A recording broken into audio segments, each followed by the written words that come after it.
вас, друзья! Сегодня 3 августа 2025 года, 17 часов 1 минута по Берлину.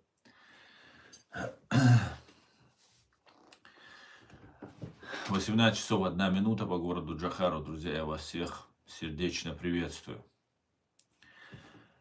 Сегодняшний наш стрим называется «Трамп отправил атомные субмарины к России после угроз Путина орешников». Можно ставить вопросительный знак, можно не ставить. Ну, назвал так. Всем тем, кто находится в Ичкерии, пожалуйста, заботьтесь о вашей безопасности. То есть не пишите комментарии и не распространяйте ссылку на наш стрим. Смотреть безопасно, друзья. Смотреть безопасно. Стрим у нас идет на YouTube-канале Reality Human Rights Center Ичкерия. Я немножко его переименовал. И в TikTok, это в YouTube, а в TikTok на канале Аслан Арцуев. Друзья, приветствую вас. Ну, как обычно, сообщение от Генерального штаба Вооруженных сил Украины о потерях российских боевиков за прошедшие сутки.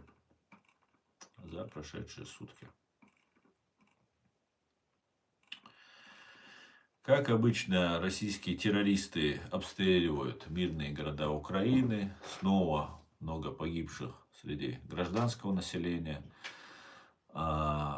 Политику террора на государственном уровне Россия продолжает. Ну а украинцы мочат вооруженных бандитов, которые за деньги пришли убивать их. Пришли их убивать и делать их такими же рабами, как они сами. То есть неодворянство ФСБ, у неодворянства ФСБ неохолопы хотят сделать из украинцев, что у них не особо получается. Итак, за прошедшие сутки ликвидировано и ранено 920 боевиков, 2 боевые бронированные машины, 43 артиллерийские системы, 178, БПЛА сбита, плюс 1 ракета уничтожена, плюс 135 автомобильной техники и цистерн уничтожено. С чем я вас, друзья, всех и поздравляю. И себя, и вас, и всех вместе. Так.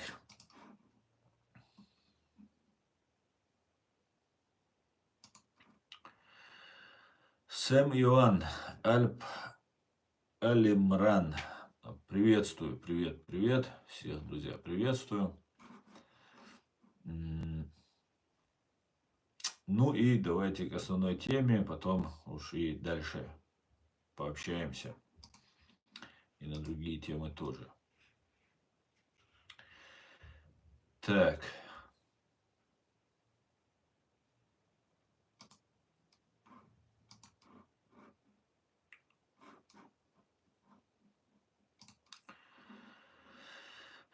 Одну минуточку. Сейчас тут у меня спамят меня, мой Facebook спамят. Удивляюсь. Какие настырные.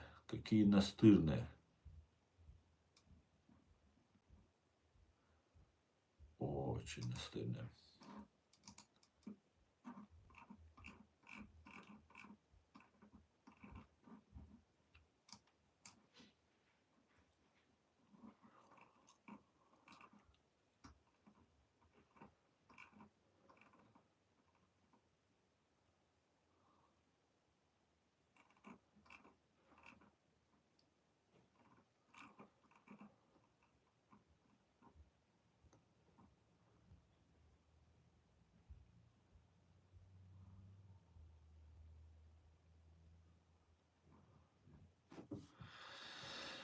Так, Иркин Шалом. Витаю, Баванятка.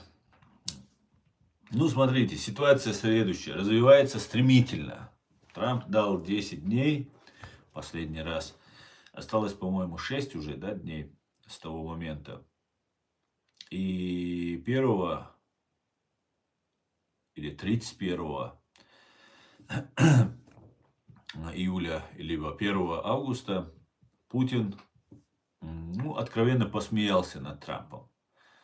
Когда Трамп сказал, что типа Путин не оправдал его а, надежд, то Путин, мягко его подколол. Сказал, что надежды появляются тогда, когда вы слишком, завышенные у вас ожидания. Что это такое устоявшееся правило такое сказал. Подколол. Более того, он не только подколол, он сказал, что он опять свое хитрость своя была применена, и я готов разговаривать там и так далее. Подколол и одновременно с этим сказал, что якобы и не подколол. Типа, не обижайся на меня, старина, так же бывает там и так далее. Что нужно вести переговоры, что он готов к миру, что Украина не хочет, если нужно, мы подождем там. И потом дал понять, что у них там по всем фронтам наступление идет. И по этим наступлениям именно этого украинцы хотят, чтобы это наступление остановилось, так как у украинцев все плохо, а у русских все хорошо и так далее. И мне в связи с этим вспомнился один момент, который я вам хотел бы сейчас показать. Дело в том, что мне тут сообщение один человек написал.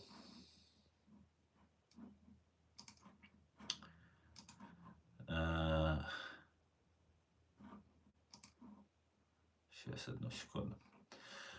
И он тут хвастается, что, или сообщает, в июле армия РФ показала наибольшее продвижение Украине с начала 25 года, Deep State. Наверное, да. Не поспоришь, да, идут потихонечку, идут. По данным портала, за месяц россияне захватили 564 квадратных километра. На 8 километров больше, чем в июне. Это второй по масштабам результат после ноября 2024 года. То есть было 730 километров в ноябре 2024 года. Нужно напомнить, что украинцы, когда зашли в Курскую область, они буквально за несколько дней, за день, за пару дней там заняли 1500 квадратных километров. Сразу же. И здесь я ему сделал подсчет. Смотрите, за 31 день, в июле 31, уничтожено и ранено, если брать в среднем, 1200 российских боевиков в день. Общее количество 31 умножить на 1200, получается 37 200 боевиков. Это составляет примерно 66 боевиков на километр. Понимаете? Убитыми и ранеными. И где-то один боевик на каждые 15 метров. Представьте себе, один убитый или раненый боевик на каждые 15 метров. Вот как Россия идет и захватывает. У нее земля, получается, украинская земля, дороже им обходится, чем земля на Рублевке. И в связи с этим важно отметить, когда Путин говорил эту свою хитрую речь, он сказал, что у них готов орешник. Что орешник у них уже на вооружении, поступил в армию, и теперь уже все серийное производство, и теперь они будут наносить удары орешником. И у меня закралась такая мысль в голове, что зародилась.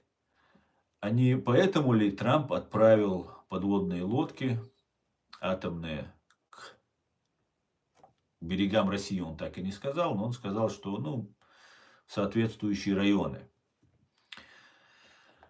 И по всей вероятности не только твит Медведева, который ровным счетом из себя ничего не значит, потому как и сам Медведев, да, нужно понимать. Я просто лично знаю этого человека. Это агент ФСБ, абсолютно безвольный, абсолютно трусливый, абсолютно никакой, бесхарактерный, бесхребетный чувак. И что из-за того, что он написал там твит про ядерные бомбы, что он поэтому, мол, Трамп отправил. Может и так.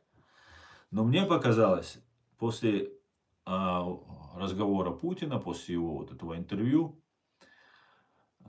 про Орешник, мы подходим к событиям,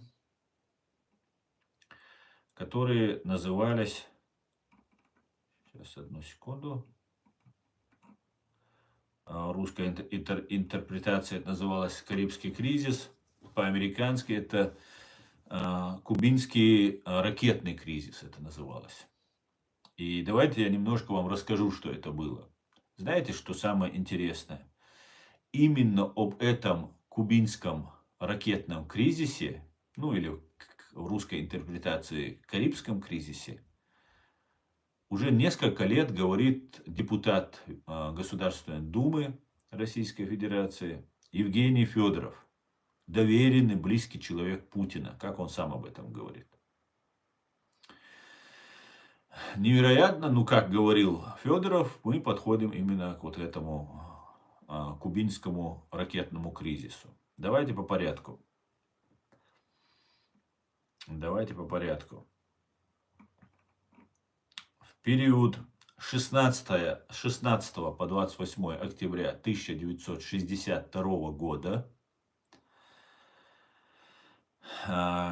произошел вот этот кризис. Длился он 13 дней. Пик конфронтации 22-27 октября 1962 года.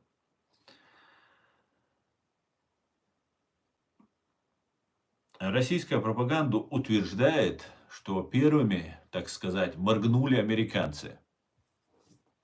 Ну, на самом деле, первыми моргнули русские. И вот давайте я вам по порядку расскажу. Системное изменение международных отношений, начало политики разрядки, установление прямой линии, телефонной линии, между Кремлем и Белым домом после этого произошло. Давайте чуть-чуть вам предыстории, чтобы было понятно. Что этому предшествовало? В 1959 году Фидель Кастро свергает режим Батисты. Куба становится социалистической, США вводят санкции. В 1960 году СССР начинает активную поддержку Кубы, поставки нефти, оружия, экономической помощи. 1961 год, апрель, провал вторжения в заливе Свиней. США безуспешно пытаются свергнуть Кастро. Куба окончательно уходит в орбиту Москвы. 1961-1962 года.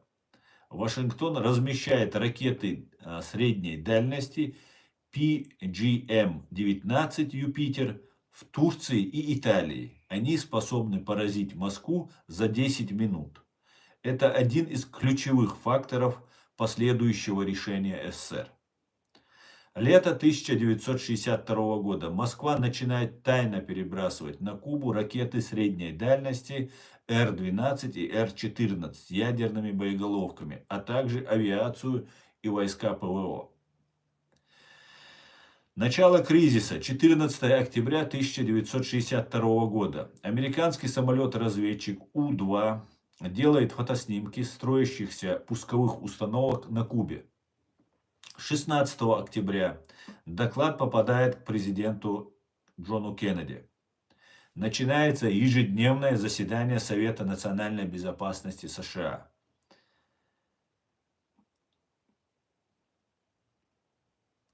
22 октября 1962 года Кеннеди выступает с обращением к нации, объявляя о морской блокаде Кубы. Термин используется карантин, потому что термин блокада это военный термин. И чтобы юридически все соблюдать, используется термин карантин, чтобы избежать термина самоблокада. 24 октября советские корабли, следовавшие на Кубу с военным грузом имеется в виду оружие, амуниция, все везут, приближается к американскому кордону. Несколько из них разворачиваются. 25-26 октября напряженные переговоры. Москва передает первое послание. СССР уберет ракеты, если США пообещает не вторгаться на Кубу. То есть первыми моргнули русские. Понимаете? Первыми Москва передала сообщение по каналам и сказала, что если вы уберете ракеты, мы уберем ракеты, если вы пообещаете не вторгаться на Кубу. То есть американцы. По всей видимости, американцы после потерь вот в этом заливе Свиней, где они понесли потери, не смогли удачно выполнить операцию. После этого они не собирались вторгаться. Какие-то операции проводить собирались, а вторгаться не собирались. Поэтому фактически американцы ни от чего не отказались. Просто нужно было сказать, что мы не будем вторгаться. 27 октября, черная суббота. Сбит американский У-2 над Кубой. Советские ПВО сбивают американский самолет У-2. Поступает второе, более жесткое послание от Хрущева.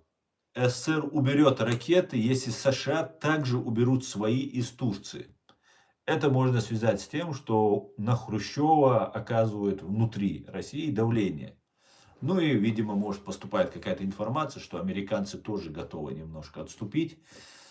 Но, опять же, все сообщения поступают от России. То есть, уже второе сообщение от России, несмотря на то, что они сбили американский У-2. Формально Советский Союз первым моргнул, получается.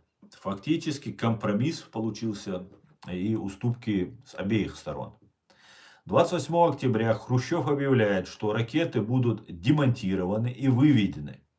США публично обещает не вторгаться на Кубу.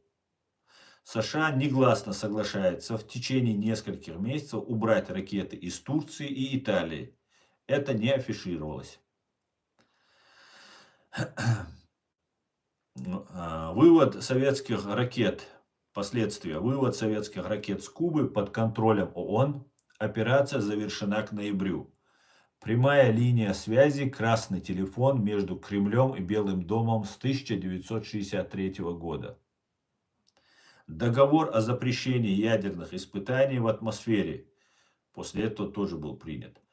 Осознание взаимного уничтожения. Карибский кризис стал символом риска глобального ядерного конфликта и привел к политике сдерживания и разрядки. Укрепление позиций Кастро. США так и не решились на вторжение. Пообещали и не вторглись. Имиджевые потери и приобретения. Кеннеди вышел победителем в глазах американской общественности. Хрущев подвергся критике в Кремле за отступление, что стало одним из факторов его отставки в 1964 году.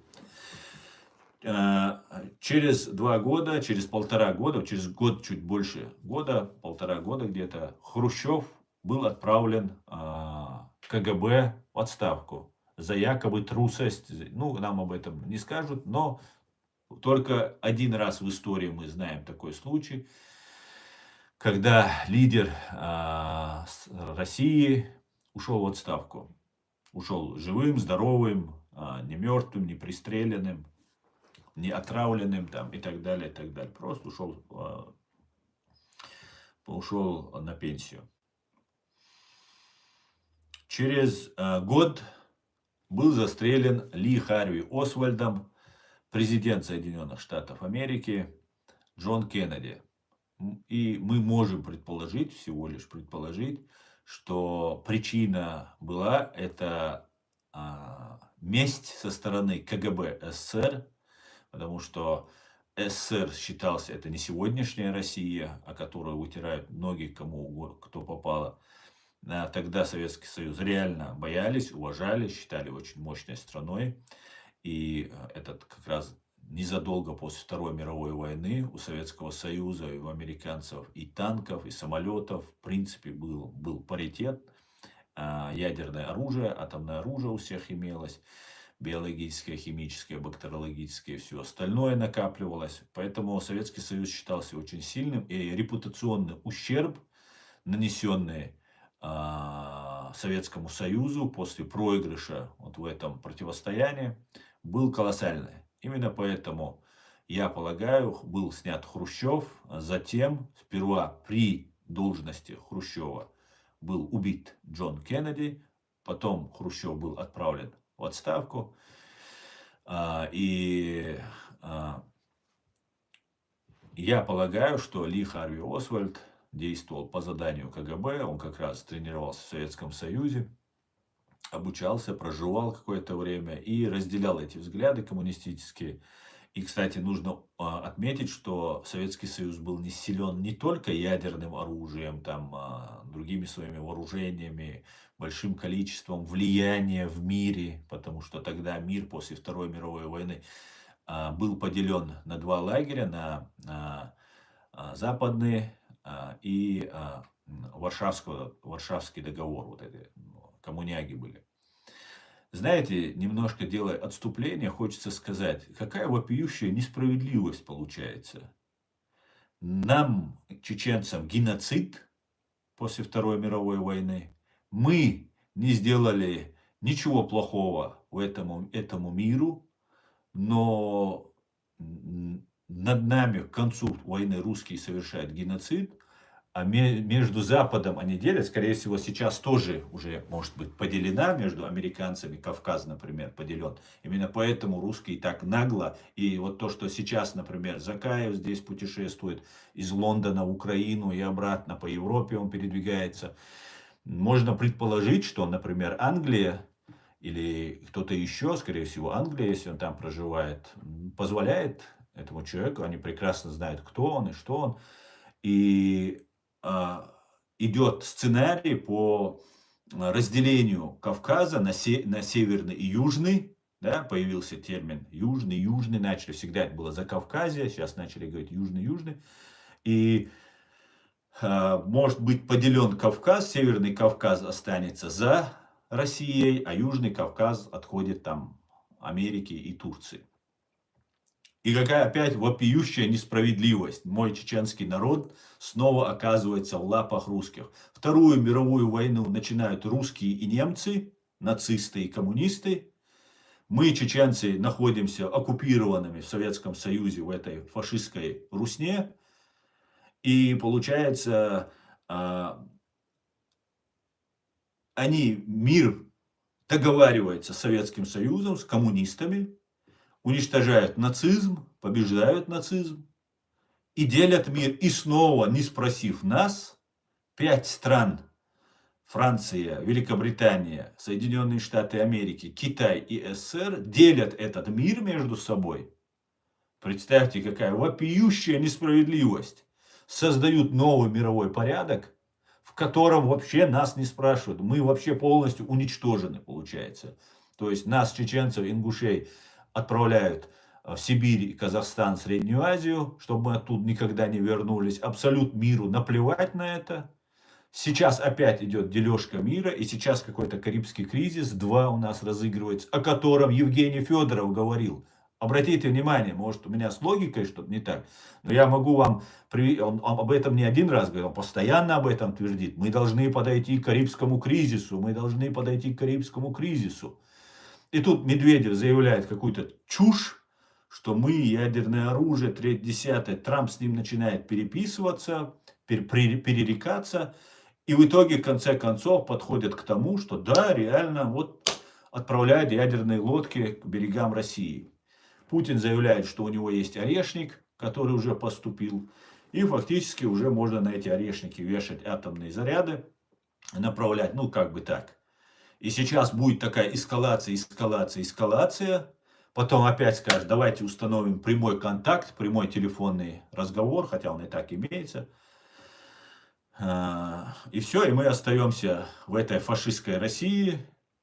Устанавливается создается Дагестан, российские провинции, Дагестан, Ингушетия и оккупированная Ичкерия. Создается исламский такой халифатик или исламистское гетто, самое настоящее, которое будет терроризировать армян, грузин, азербайджанцев, турков. И вот таким вот образом, вот такой вот нехороший сценарий у меня вырисовывается, исходя из того, какие события мы тут видим. Невероятно. Ну, давайте еще немножко я вам расскажу про вот эти совпадения, которые могут быть. Если сейчас происходит по сценарию то, что сейчас Трамп отправил подводные лодки, уже открыто, да, заявил об этом, отправил к берегам России, ну или соответствующие регионы, как он говорит, теперь мы должны увидеть испытания ядерной бомбы. Пока мы не видели, чтобы испытывали ядерную бомбу ни русские, ни американцы. Должен быть какой-нибудь запуск, да, такой мощный, такой красивый, яркий, запоминающийся, производящий впечатление запуск ядерных ракет, ядерных бомб. Ну и все, и все получается.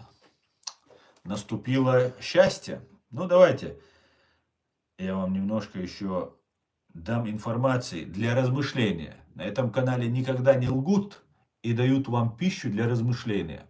Давайте дадим вам пищу для размышления. Дело в том, что Путин заявил о вводе на боевое дежурство, как я уже сказал, гиперзвуковой баллистические ракеты «Орешник», якобы способны обходить ПРО и достать Европу. 10 махов, множество боеголовок там и так далее. Трамп же после этого, или можно даже сказать одновременно с этим, отвечая на твит «Никого и ничто» по имени Дмитрий Анатольевич Медведев, 1 августа 2025 года объявил о приказе направить 2 американские ядерные подводные лодки к берегам России в ответ на провокационные заявления Димона. Ответ российских властей. Депутаты заявляют, что у России, российские депутаты, соответственно, у России гораздо больше подводных лодок, и наши давно контролируют район США. Намекая, что ответ не требуется, что уже российские подводные лодки находятся там. Я надеюсь, они не на дровах у них там. И по аналогии, как я вам вот тут рассказал, по аналогии с Карибским кризисом. Все, конечно, аналогия не явная, не точная. Россия это не Советский Союз, как я сказал, но прямая демонстрация силы, обмен угрозами и стремление закрепить вот геополитическую симметрию, получится так, да? Вот так это выглядит.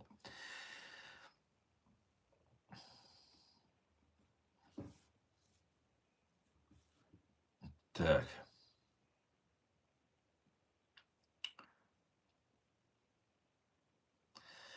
Что может последовать из этого?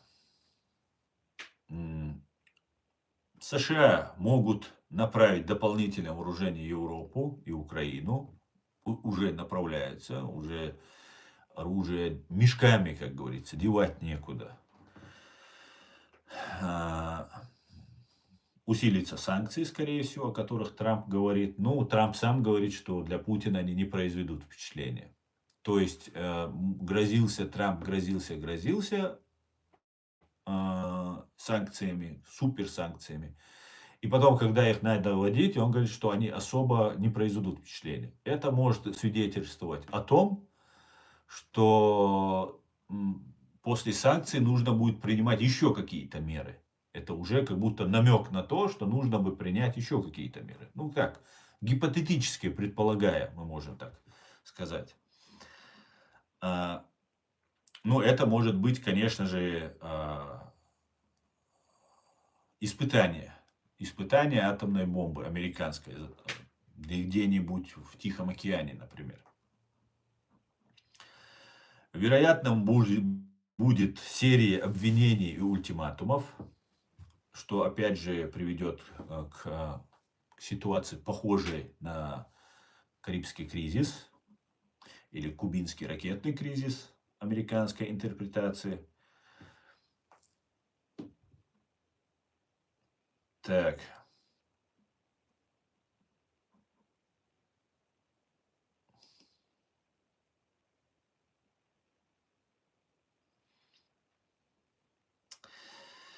Ну, самое вероятное на мой взгляд, это усиление риторики, жесткой риторики, ну, новые демонстративные учения, пуски, учения ВМФ, как раз в Тихом океане, рядом с Японией проходят американско-японские учения.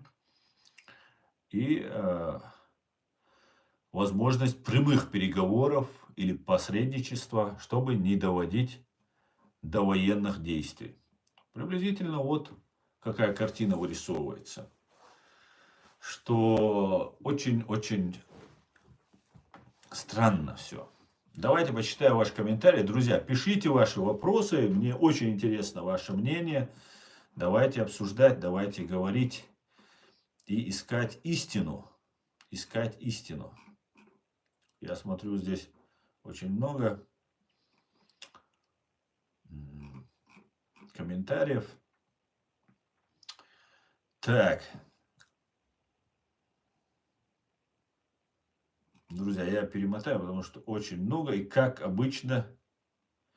Так, Абдул-Азиз, ты меня уже достал. Ты хотя бы по-русски научился писать со своей Палестиной, со своими вот этими своими нападками. Ты меня уже просто достал. Абсолютно ты писать не умеешь, тебя читать тяжело просто. У меня весь мозг, глаза ломаются, когда я читаю. Все, иди отсюда. Вчера ты мне писал, позавчера мне писал. Да или позавчера достал уже, короче. Чушь пишешь одну.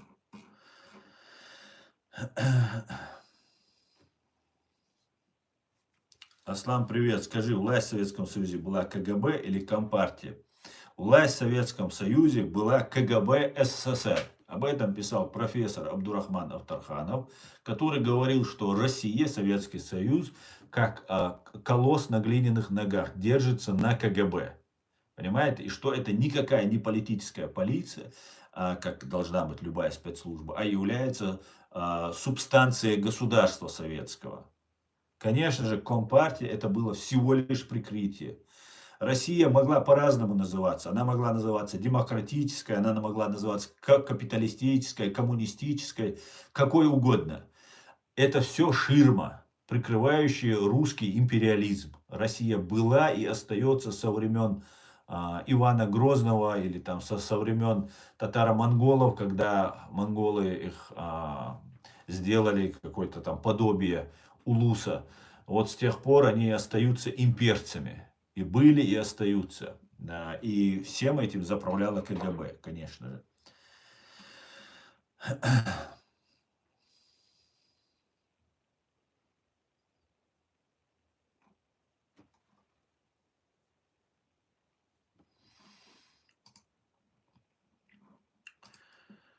Так. То есть Компартия никогда не была власть, тогда за что между собой враждовали Хрущев и Берия? Насколько известно, один из коммунистических партий, другой из КГБ.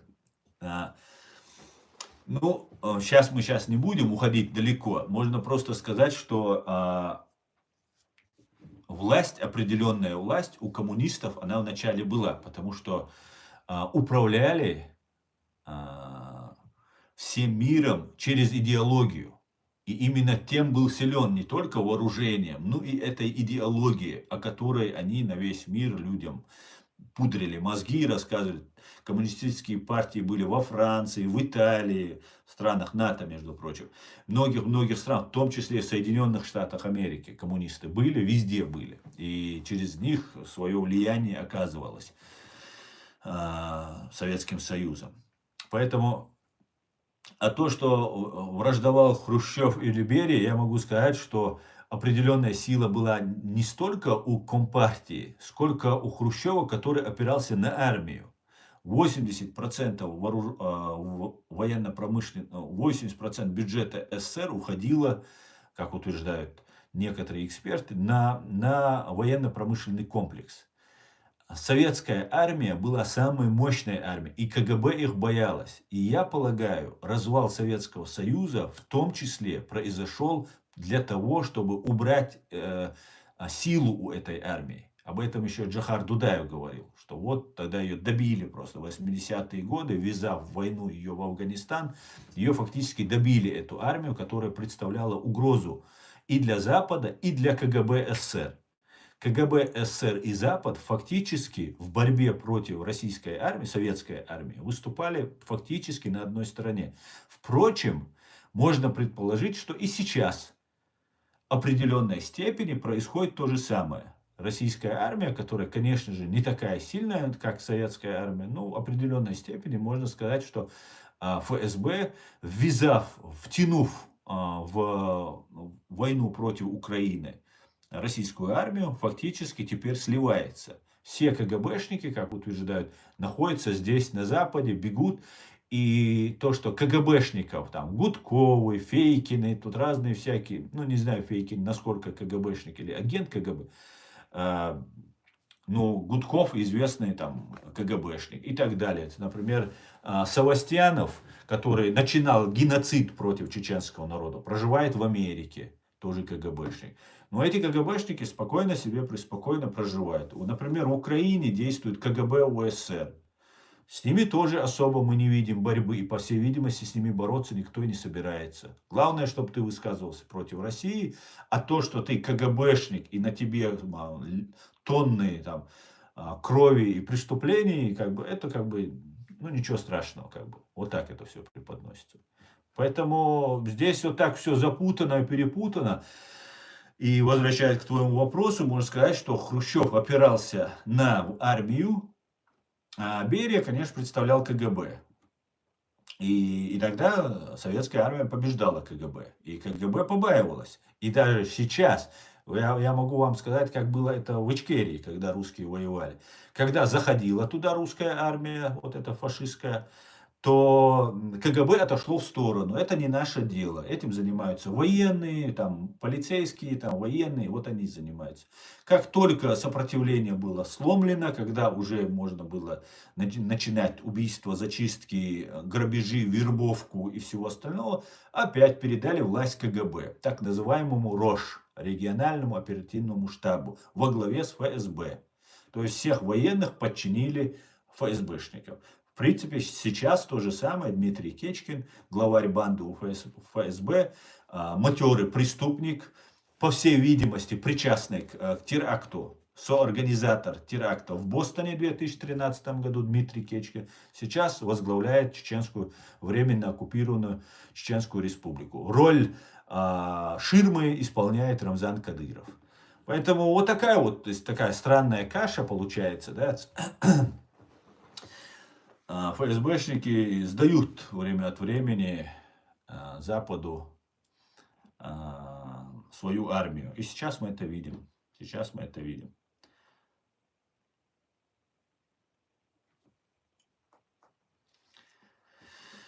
Так.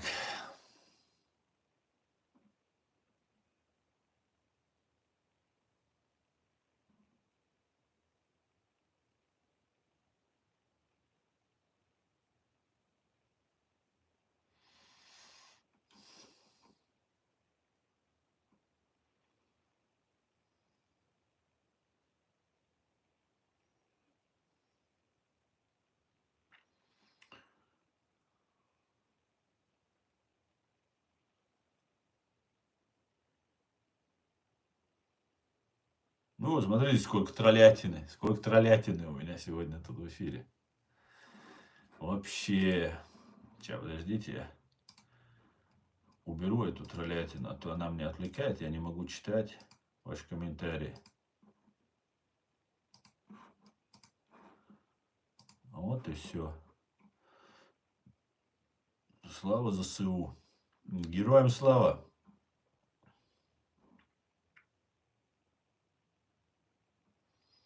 Просто за все захламить. Ну надо же.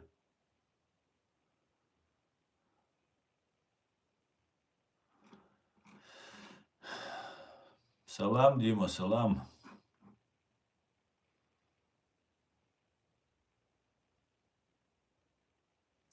Асан, до какого времени Компартия имела вес в Советском Союзе? Ну, вначале, я полагаю, в 20-е годы она имела. Ну, в 30-е годы, которые ты говоришь, а тогда НКВД начала заниматься расстрелами. И тогда фактически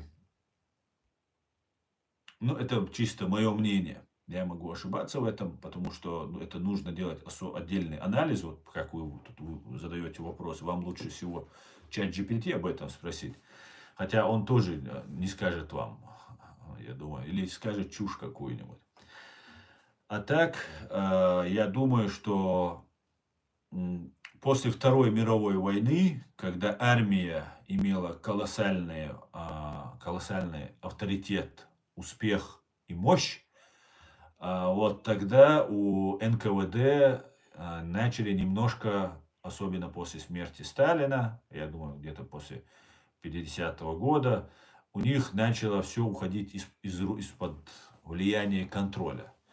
И борясь против Запада, накачивая свою армию вооружением, деньгами, соответственно, вооружением, они в какой-то степени военные взяли всю власть в свои руки. Понимаете? Вот как-то так. Я думаю, после Второй мировой войны армия стала сильнее, а коммунистическая партия, ну смотрите, что такое коммунистическая партия? Это ширма. Представители, которого поддерживает армия, они все в политбюро входили там, кто-то был. Там НКВД, например, Абдурахман Авторханов пишет о том, что Андропов, по-моему, был вторым человеком, который в политбюро забрался. Как бы это политбюро больше всего опиралось на армию, а спецслужбы как бы обслуживали их всех. Ну, не могу сейчас вам сказать, надо отдельно к этому подходить и хорошенько поработать над этим. Так просто я вам сейчас не скажу. Жги правду, говорит G7. Я вижу, многим ты не нравишься, и это есть успех. Да, служу Ичкерии, да. Валейк салам, Шамиль. Все будет Ичкерия, дай бог.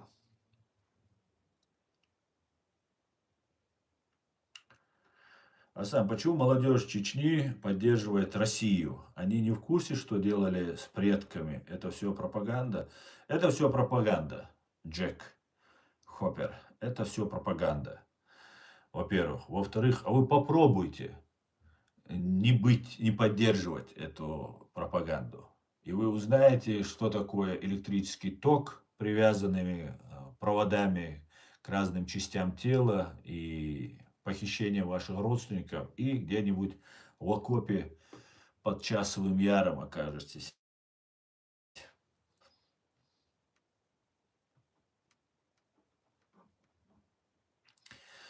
Ну вот тут опять ты мне задаешь вопрос. Я не знаю, с какого времени КГБ стало иметь большую власть, чем советская армия. В 80-х, когда советско-афганская война. Ну, я полагаю, да, потому что Джохар Дудаев именно об этом и сказал в одном из своих интервью. Он сказал, что вот это КГБ как-то уравновешивала армия, но потом все. И КГБ сейчас уже это вооруженные силы ФСБ. Вооруженные силы ФСБ. А потом уже к концу 80-х, ну, к концу, ну, как в Афганистане. Ну, нельзя сказать, что у КГБ не было власти. У КГБ была тотальная власть. Просто армию они боялись, потому что только советская, российская вот эта Красная Армия, она могла зачистить КГБ. Понимаете? И они все равно как-то с ними считались. Воевать они должны были и так далее. И потом они ввязались не значит, что, например, там генералы советские, там были какие-то там непререкаемые авторитеты и так. Нет, они тоже побаивались КГБ, у них такой баланс такой был, можно сказать. И вот исходя из слов Джохара Дудаева, я полагаю, что был баланс, и после уже этот и баланс был потерян. И полностью уже они своих генералов ставили. Все, министр обороны, например, КГБшник, посмотрите. Шойгу КГБшник, кто там был, вот этот Табуреткин КГБшник, кто там, ну все у них, Иванов КГБшник, вот последняя вот эта так называемая демократическая Россия, там у них в армии все КГБшники всегда были, понимаете? И я полагаю, что в Афганистан они ввязались в эту войну, там эта армия потеряла весь авторитет, ну, в глазах советских граждан. И уже Советский Союз перестал существовать, и КГБ стали полноправными хозяевами и России, и других советских республик. И Запад им дал индульгенцию. Понимаете? Запад не требовал люстрации, хотя очень много Советский Союз навредил и Западу. Например, если считать Израиль 51-м штатом Соединенных Штатов Америки, то на протяжении 70-80 лет террором против Израиля занималась КГБ при помощи вот этой армии. При помощи, в первую очередь, КГБ этим занимался. Вооружение там уходило, но этим все занималось КГБ. И сколько евреев убито, сколько там крови пролито и с арабской стороны, и с еврейской стороны, сколько войн развязалось. И, вот, и все, всех простили. Всех простили. КГБшнику позволили стать президентом России сегодняшней. Ведь именно Тони Блэр приезжал в Москву после уже взрывов домов, когда взорвал Путин с Патрушевым свои дома. И об этом знают американцы. Например, Дэвид Саттер, да, известный американский журналист, у которого я брал интервью у себя здесь на канале, он сказал мне, что он писал, вы это можете у меня на канале найти, что он сделал запрос в Госдеп, по-моему, да, если не ошибаюсь, или куда-то в спецслужбы.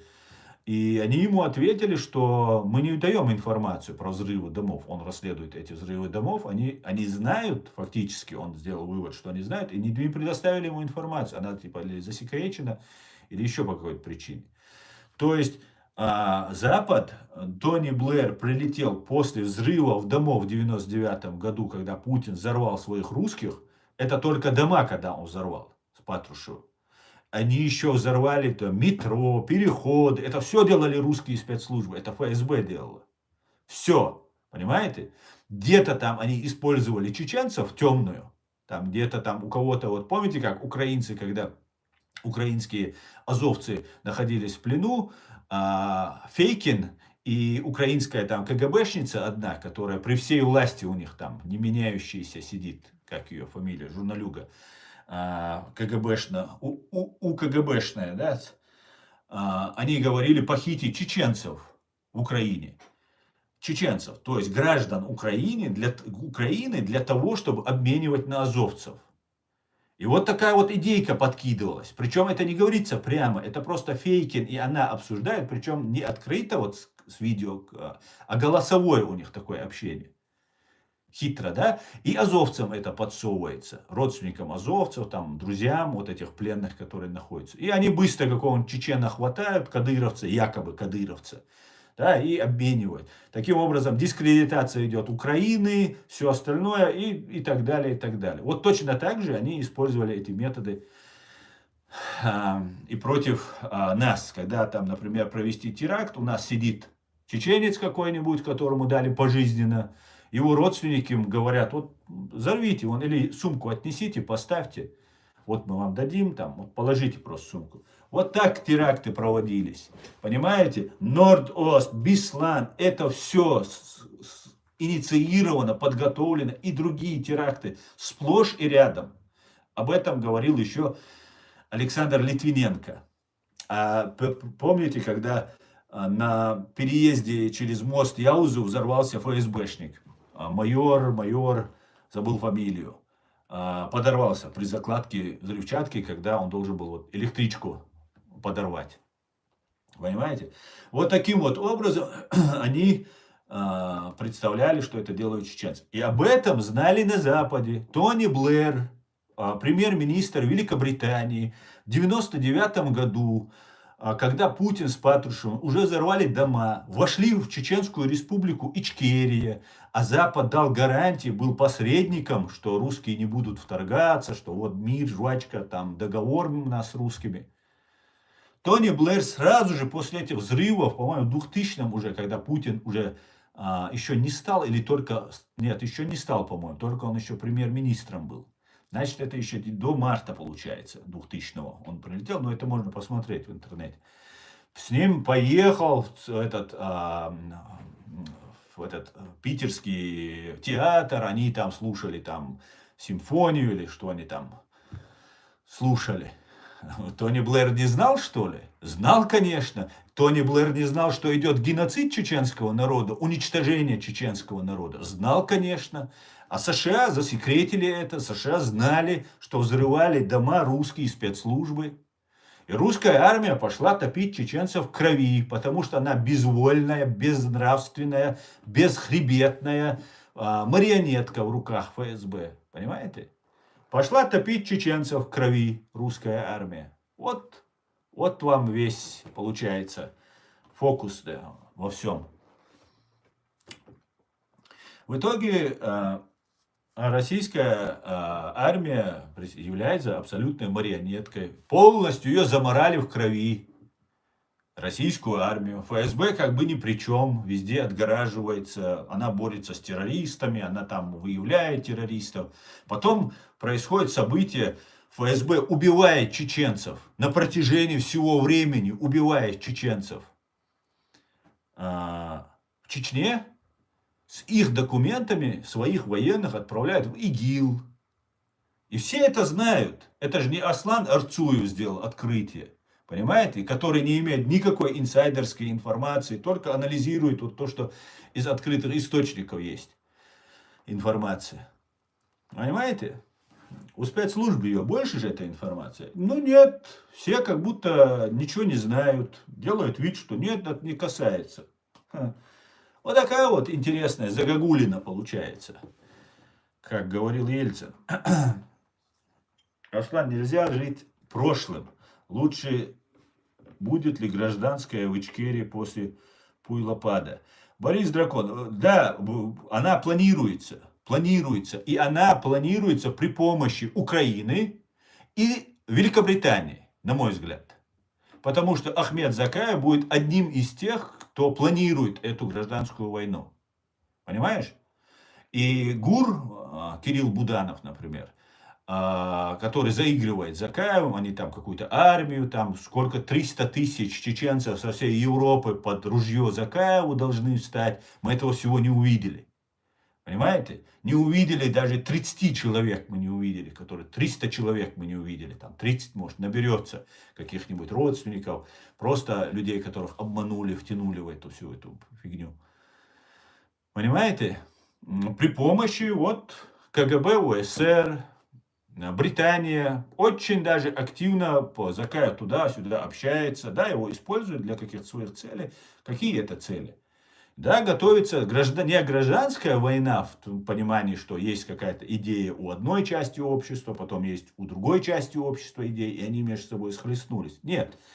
И план идет о том, чтобы вырезать всех кадыровцев, которых Кадыров отодвинули от власти и забрали у них, вот у остальных старой советской номенклатуры, забрали основные финансовые потоки, и они остались там на таком подножном корму. И им это всех не устраивает. Они думают, сейчас Кадырова сейчас травят, как и Брежнева, как и Ельцина, доводят до этого состояния растения. Его уже убирают, на его место готовится Магомед Даудов, уже все, он уже поднят до уровня премьер-министра. Обратите внимание, у нас в Чеченской Республике Ичкерия президент исполняет роль премьер-министра. Нету отдельной должности премьер-министра. Ахмед Закаев самоназвался премьер-министром. Обратите внимание. То есть фактически президентом он себя обозначил. Ну, так неудобно как-то, да, никто же не голосовал, не избирал. И вот он самоназвался премьер-министром. В Чеченской Республике, выстроенной Путиным вертикали власти, нету ни в одном субъекте должности премьер-министра. Магомеду Даудову дают должность премьер-министра и поднимают на уровне Ахмеда Закаева. Обратите внимание. И это все делается при помощи Запада. Это делается при помощи Великобритании. Великобритания этого не видеть и не слышать не может просто. Потому что он туда ездит, возвращается, там какая-то поддержка идет. Понимаете, чеченцы, к чему нас готовят, к чему нас ведут. Все это делается как бы с КГБшниками вперемешку, вот так тут. Как бы против Путина КГБшники там и так далее. И вот сейчас в планах у Магомеда Даудова, вероятно, и Ахмеда Закаева в планах зачистить кадыровцев. и все свалить на них. Кстати говоря, старая КГБшная номенклатура ставила в вину Кадырову то, что они бывшие боевики, что Ахмад Кадыров под свои гарантии разрешил сдаться бойцам чеченского сопротивления и прикрывает их, крышует их, не дает их российским спецслужбам уничтожать. И в одной степени это отчасти это так. Потому что были те, кто был на той стороне, они переходили под гарантии Ахмада Кадырова. И Ахмад Кадыров, нужно признать это, гарантировал свое слово и сдержал их. Он не дал их всех ликвидировать, уничтожить России и так далее. И КГБ и старая КГБшная номенклатура внутри чеченского общества, которая свои корни имеет с момента образования, наверное, этого НКВД, ВЧК и так далее, они гарантируют, они ставили, первое, что ставили они Кадырову упрек, это было то, что мы типа были кристально чистые за Россию, а Ахмад Кадыров, как бы, это боевики вчерашние. Они прямо об этом говорили. И в кулуарно я это неоднократно слышал. И публично даже они об этом заявляли. Понимаете? И получается, теперь вот это КГБ вместе с русским КГБ зачистит кадыровцев, старых боевиков, так сказать. Старых боевиков. Может, Рамзан Кадыров куда-нибудь отойдет в тень, может, он тоже может в игре, может, его не травят. Там неизвестно, какие могут быть. Ну, может, и травят его, потому что его окружение, его родственники все будут вырезаны. Потому что эти все бабки, миллиарды, которые Рамзан там себе присвоил, абсолютно не ограничивая свой аппетит, будет объяснено так, что для русских это будет объяснено, что это вчерашние боевики, их нужно всех ликвидировать. Для чеченцев будет объяснено, что кадыровцы, это Кадыров, самые основные, они постоянно же, вот Тумсо Абдурахманов, Хасан Халитов, Ислам Белакиев, другие, третьи, вот эти все блогеры, которые все говорили про Кадырова. Российская пропаганда говорила про Кадырова. Других кланов как будто ФСБ нету, как будто ГРУ нету, никаких военных вот этих кланов нету, как будто их нету. Как будто Россия не убила более 250 тысяч наших граждан. Как будто вот этих всех нет. Один Кадыров только есть. И все Кадыров, Кадыров, Кадыров, Кадыров. Вот как начали преподносить. Это готовит чеченское общество для того, чтобы... А мы и так уже устали от этого Кадырова. Нам надоело видеть это абсолютно тупое рыло. И получается, все идет, все замыкается на Кадырове. Чеченское общество, которое должно будет взять вину на себя, что вот мы хотели зарезать всех этих кадыровцев, вырезать. Потом на площадях будут расстреливать людей, отрезать им головы, ну как положено. Как они, ИГИЛ, помните, как они делали? Специально, чтобы дискредитировать и само сопротивление, сам ислам. Вот это все делалось. Как они во время президентства Масхадова на площади людей расстреляли. Это тоже была спецоперация. Однозначная, стопроцентная спецоперация против чеченского государства. Это была против демократического правового государства. Когда на площади они людей расстреляли. Специально это было сделано. Специально. И сейчас готовится такой сценарий, что на русским объяснят, что, еще раз, Кадыров это боевики вчерашние, чеченцам объяснят, Кадыров это абсолютное зло, которое нас убивал, угнетал, мы, чеченцы, должны примириться, жить в мире и так далее. Ну а Западу покажут, что дикие чеченцы вырезают, конечно, это будет под возгласы Аллаху Акбар, это там иншаллах, там и так далее, и так далее. И таким вот, и обязательно это будет все сниматься на камеры, обязательно это будет демонстративно, так, смакуя, чтобы на Западе сказали, опа, этих чеченов точно нужно оставить русским. Только русские умеют с ними совладать, вот они и должны это все сделать. И будет создаваться исламский халифатик, или, как я это называю, исламское гетто, исламистское гетто, которое будет представлять уже аварцы дагестанцы некоторые заявляют о том, что мы на грузин нападали, будем дальше нападать, там вот Россия нас теперь не сдерживает, теперь мы будем нападать. Будут нападать на грузин, постоянно терроризировать, нападение на Армению, на Азербайджан, ну и так далее, и так далее. И мы вот закрыто вот такое вот, сделать такое вот это гетто, да, такой анклав исламистский. Вот такой вот план. Поэтому планы вот такие, планы мощные, кровавые.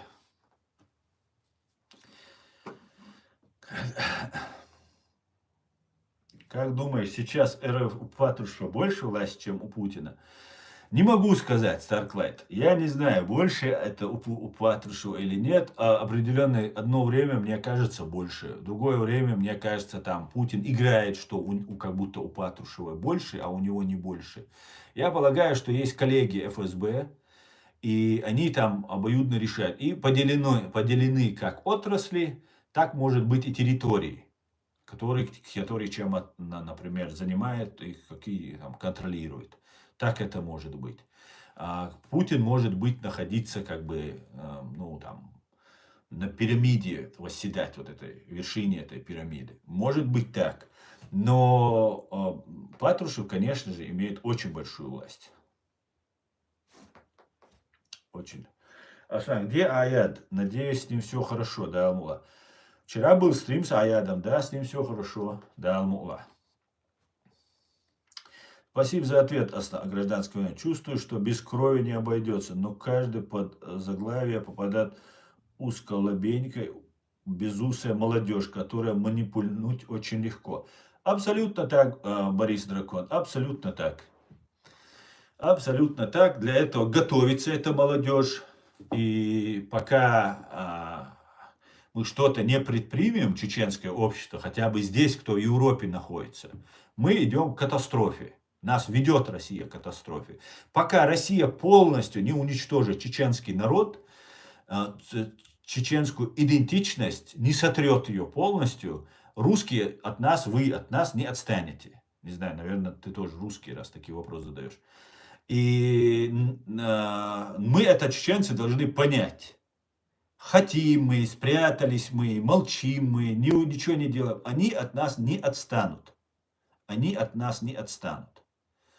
Они будут из нас для того, во-первых, чтобы уйти от тех наказаний, от тех преступлений, которые они уже совершили над нами. Им нужно просто, чтобы не было ответчика. Понимаете? Истца, чтобы не было, точнее. Чтобы не было истца, они нас хотят полностью уничтожить. И молчите, чеченцы, хотите, не молчите, делайте, что хотите, но нас ведут по пути уничтожения. Вот я 6 лет занимаюсь вот этой деятельностью, смотрю, как они нас против Израиля настраивают, как они нас пытаются во все войны втянуть, как они пытаются нас уничтожить, дискредитировать, депортировать с Европы.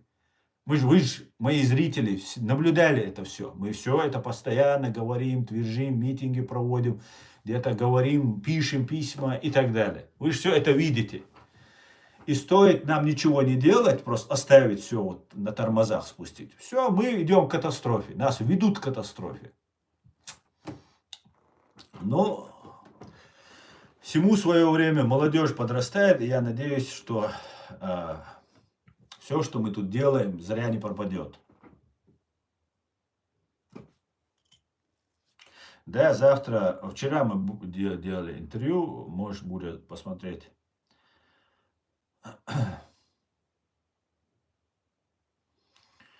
СССР поддерживал арабов с 55 по 91, после 91 РФ. Да, арабов они всегда поддерживали. Нет, я говорю не о Курбановой, я говорю. Я ее сейчас забываю ее всегда фамилии, как-то ее фамилия, ну чисто украинская фамилия у нее, по-моему. Ну, тетка такая, брюнетка, наверное, лет 50, может быть, чуть постарше, которая при всей власти, при всех она бывает, буквально ее недавно этот обсуждал, в Швеции еще о ней говорил. Вот так как-то.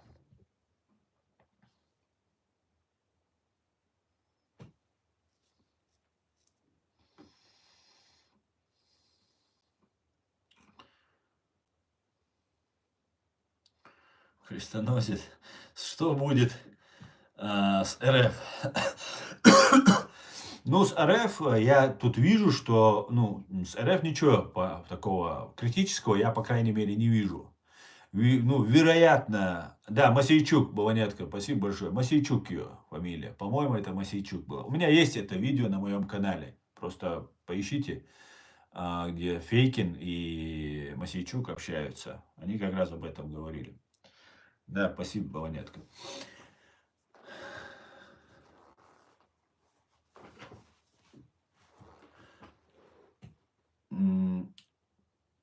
Я думаю, территории часть отдадут, Россия будет как бы разделена, часть Китаю отойдет, Китай тоже не просто так, то есть участвует во всем.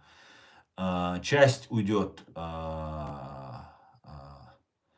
Америки под контроль, уйдет часть Великобритании, Кавказ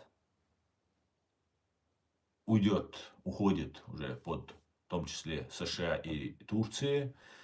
И есть вероятность, если мы, конечно, чеченцы не будем просто так сидеть, как мы сидим все это время, ничего не делая, или играя в их игры, да, как в Украине там некоторые играют, как вот некоторые здесь в Европе играют. Если мы не будем играть в их игры, то есть вероятность, что просто так у них не получится устроить там резню вот этих кадыровцев, все свалить на их родственников, женщин, всех они будут убивать. Вы увидите, под флагом, там черный флаг, они там, Удугов опять появится со своим Годимун, Годимун, Муслимун, Муслимун, да, Удугов, где ты там? Делдам бюзулмаш динадух швой оман, делдаш лилая шухукаш диш доктиш. Лилая шу дел одуньян тя мулат доки чуатсо. Просто дел одуньян тя шу мулат дотиш. И вот они будут под этим флагом, под этим лозунгом уничтожать и подведут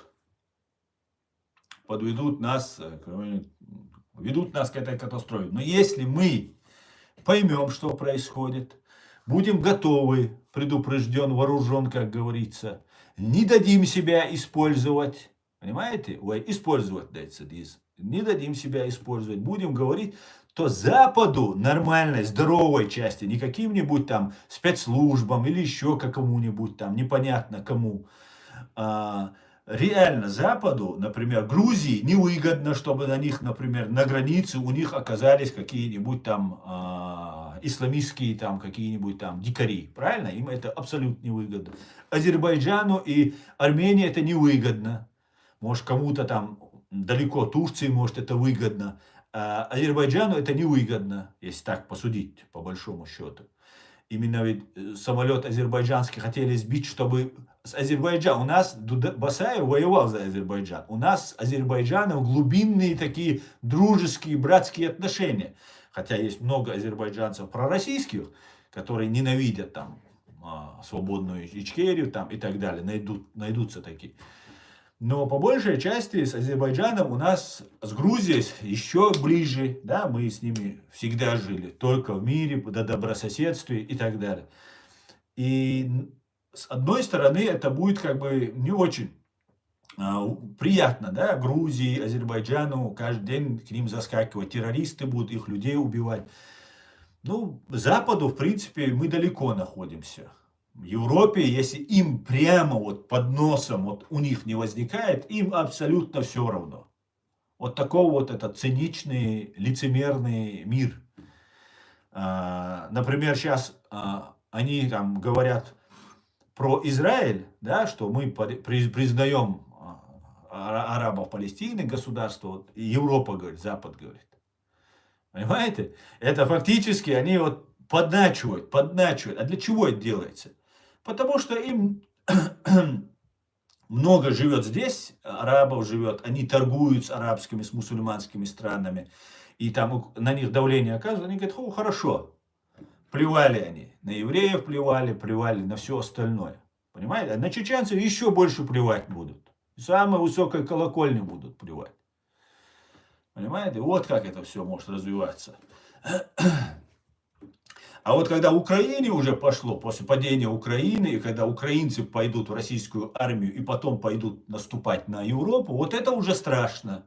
А вот здесь уже включается уже, ага, здесь надо уже деньги вкладывать, здесь нужно это делать, то делать. Да, вот здесь уже как-то действуется. А так им будет плевать, что с нами будет происходить. Как было плевать, когда реально был геноцид. И потом весь мир объединится, Россия им объяснит, смотрите, какие исламисты, террористы, они сколько вон у грузин убили, сколько азербайджанцев, армян убили, смотрите. Все теперь надо с ними решить. И вот окончательное решение чеченского вопроса. Причем в Дагестане будет оставаться вся та же КГБшная агентура, понимаете?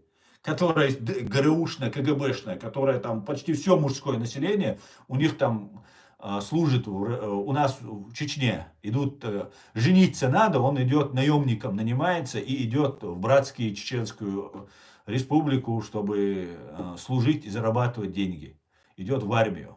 Убивать чеченцев идет во время войны. А сейчас раньше баранов пасли, коров у нас пасли, а теперь они в армии служат. И им за гордость убить чечена, наказать чечена и так далее. Ну, такая вот, к большому сожалению, ситуация. И все вокруг нас будут думать, как бы чеченский народ уничтожить, понимаете? Чеченский народ истребить. И все, и потом чеченский вопрос закроется. Они так долго к этому шли. В 18 веке они к этому шли, в 19 веке они к этому шли. И вот в 20 веке один раз они уже совершили геноцид. Мы все-таки выкарабкались в какой-то степени, выжили, разбежались по всему миру, еще как-то, еще как-то. И вот сейчас они могут нам устроить новый геноцид, чтобы уже чтобы Запад на себя взял эту ответственность и сказал, ну хорошо, русские, мочите их. Да, и причем Запад сам будет мочить, потому что на территории Грузии, на территории Азербайджана, на территории Армении будут находиться натовские войска, и они будут их как раз и мочить будут. А почему нет? Прекрасная чеченская земля освободится, и все. Отлично, план готов, Дион. Главное теперь действовать. Как-то так.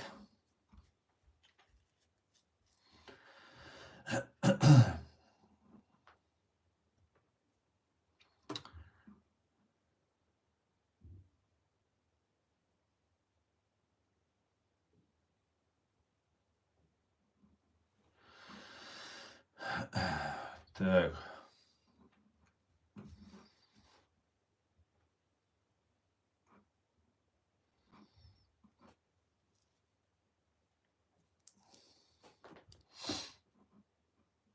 Шогун, я могу тебя удочерить, если ты хочешь.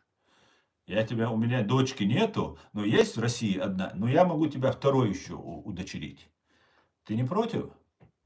Будешь моей дочкой. Хочешь? Давай я тебя удочерю тогда.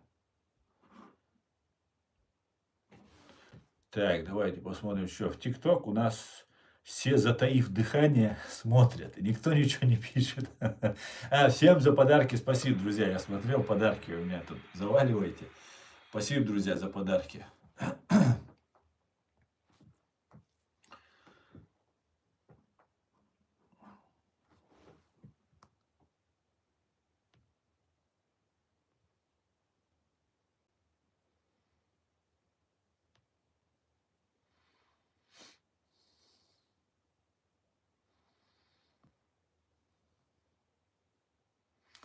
Ну что, троллятина, что-то не видно троллятина, да, как ограничение, просто приемная дочка. Да, Амир, возьму его, приемной дочкой пусть будет. Приемная будет. Родная у меня Россия осталась, но ничего, Дем. Буду тогда приемной заниматься. Родное увидеть они не дают мне, в Россию уже не съездишь. Так.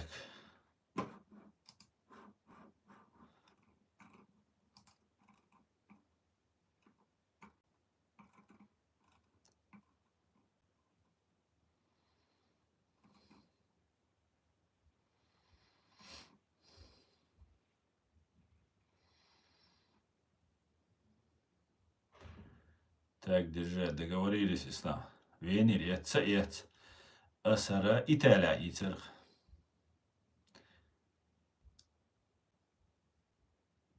Италя Ицерх.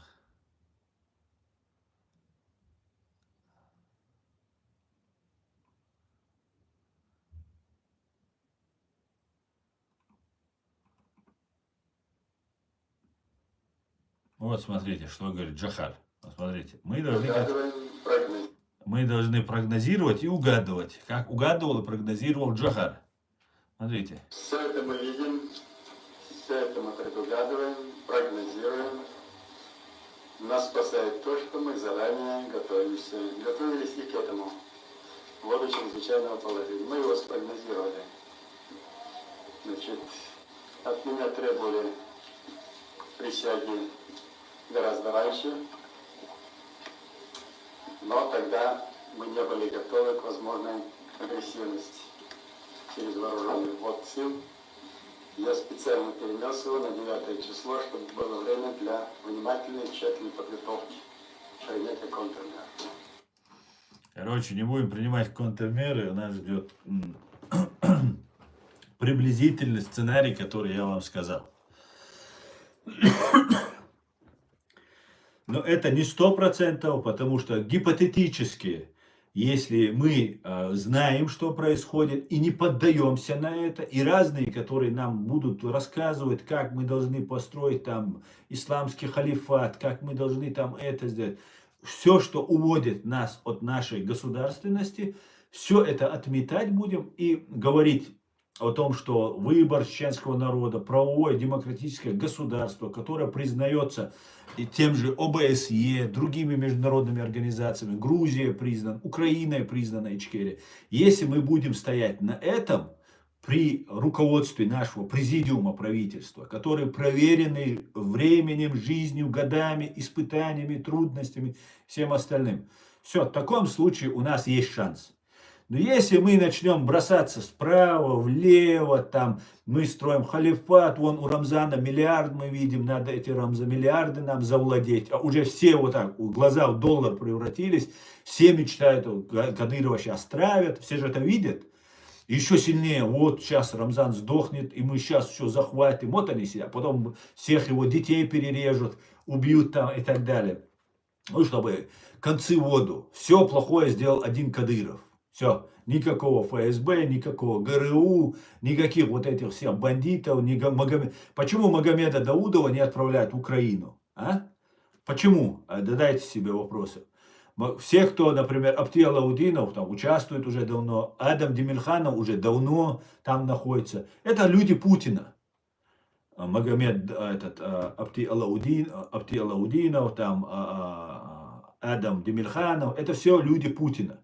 И они попадают автоматически вместе с Путиным, они идут по международном праве, вот в этом войне, как военные преступники, соучастники войны.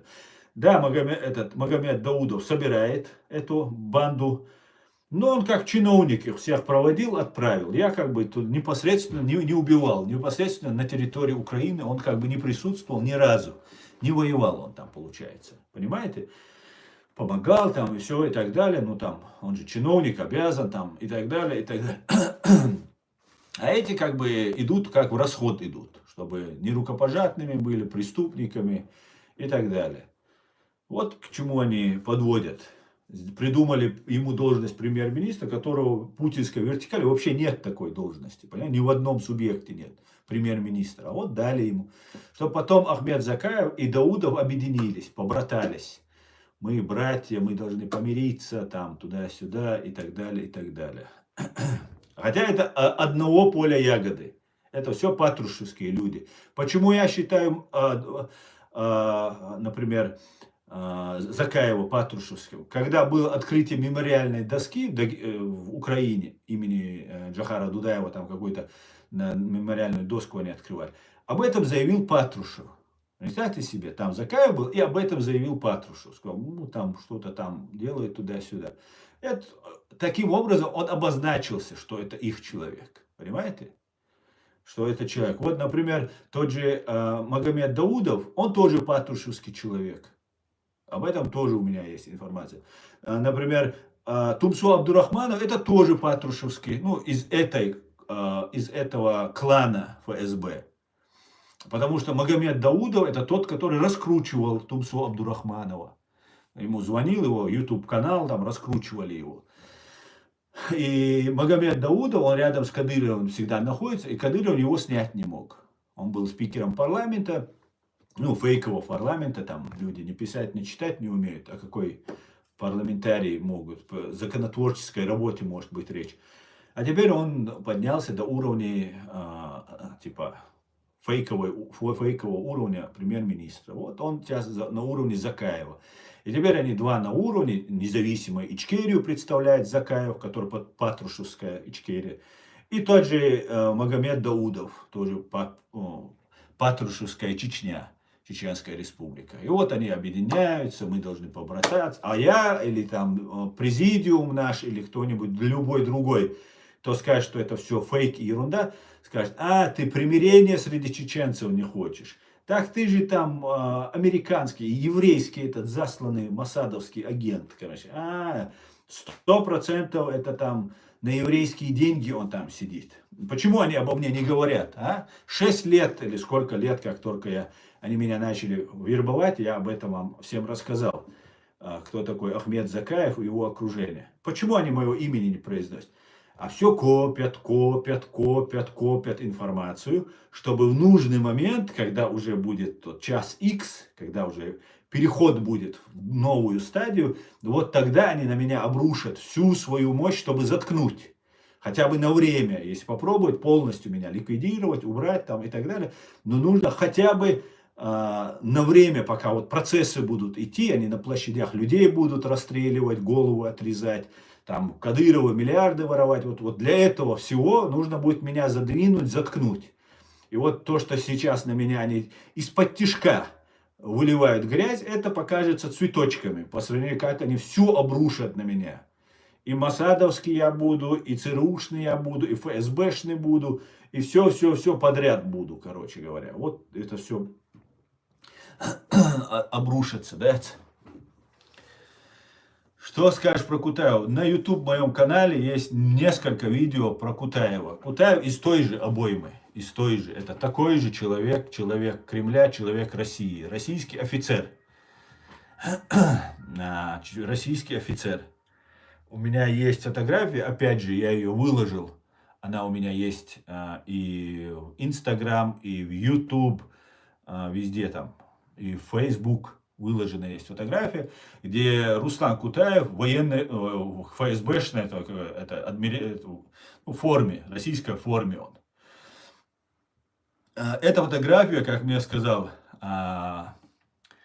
Муса, это фотография, сделанная, когда Кадыровы его там забирали из дома, там, когда он там изображал, роль играл, как будто его там он там хочет провести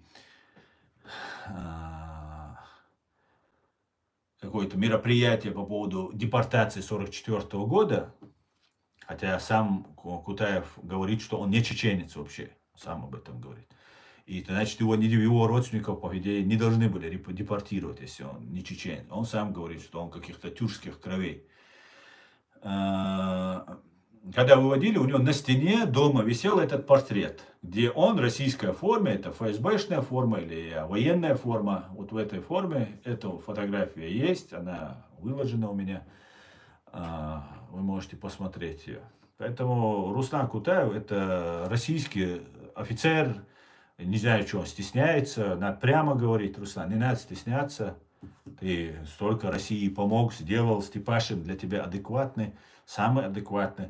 Поэтому ты вместе с Степашиным много чеченской крови пролили, вы много-много подлости и коварства сделали чеченскому народу. Я надеюсь, чеченский народ тебе этого не забудет никогда. Поэтому вы его хотите, чеченский народ, истребить полностью. Я очень надеюсь, да, что ты не будешь стесняться своего русского, российского своего звания. Один форму, уходи, покажи, да, ты же не зря трудился во благо великой России. Покажи, Дион, да. Не говорят ничего, конечно, как могут фотографии что-либо говорить. Фотографии же, у меня же дома тоже висят фотографии, которые вот повешены, да, в российской форме, военной форме. Такие формы военные наши много надевали. Вот, это тоже. Руслан, ты что ли? Ну, повылазила эта вся петушня, да, повылазила, да. Ну ладно, что стесняться, я же доцагма с цаборы. Шай форм ты его, эрдолиш яхцахич. Что вам стесняться? Вы же служили России. Вам якутские алмазы нужны, вам Россия нужна. Чего вы стесняетесь? Надо прямо открыто служите своей России. Кадыров 1000 раз честнее вас получается. Он хотя бы прямо говорит, что он за Россию. Да? А вы стесняетесь. Да? Нельзя так. Аслан тебя горским евреем из Грозного называют. Хотя горские евреи многие в Дагестане живут. У нас в Грозном тоже жили горские евреи. Да, конечно, это ли они всего лишь называют?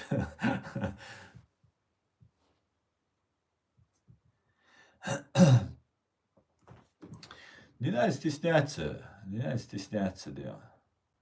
Если ты носишь форму, мунафик, но ты себе дал ник, да, мунафик, а ты не служил. Нет, я не служил. Я, когда у меня была в университете военная кафедра, в архивах там у Русни, наверное, там где-то должно еще это лежать, если они сохранили. Я думаю, они сохранили. И мне нужно было пройти либо военную кафедру, либо мне нужно было после окончания университета как призыв, да, идти служить в армию.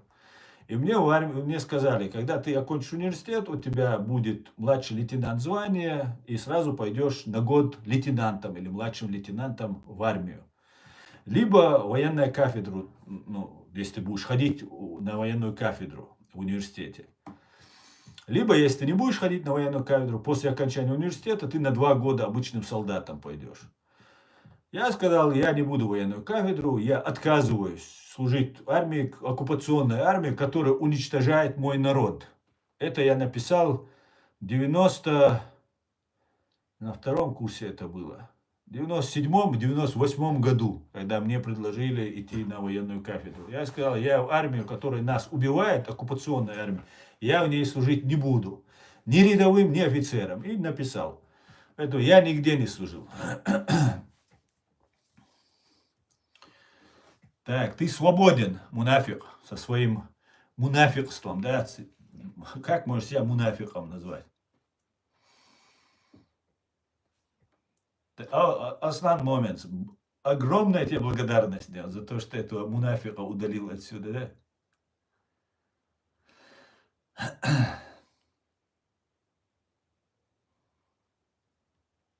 Если взяться за твой формат ведения общения и считать это правильно, то не отличаешься от русских.